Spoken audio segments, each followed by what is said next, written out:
In this quick video, I'm going to give you some tips on how to protect your strawberries and blueberries from birds and squirrels with a really easy netting method that's inexpensive and easy. Last year, the gray squirrels and chipmunks ate almost all of our strawberries. We also put in blueberry bushes this year, which the birds just love. I knew I had to do something, so I did some research online. I found several options from PVC screens to hinged cedar boxes. I decided to go with a simple and easy alternative that's been working out great. For the blueberries, I used 8-foot 1x2 pine strips and cut them to a point. I then pounded them into the ground and put one on each side of the blueberry bush. I then put a small nail in the tops of the sticks and blanketed over bird netting. I really like this netting because it's large enough to cover a large space. It was 28 feet by 28 feet. I'll put a link to it in the description below.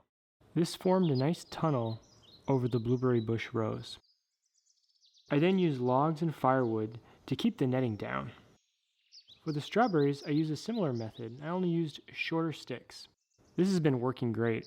I've seen some squirrels go up to the netting and try to go through, not knowing there was netting there, and just look confused and just continue on their way. So I would just want to share this method and what's been working for me. I know there's a lot of different options out there. I'd like to hear how you're protecting your strawberry and blueberry plants.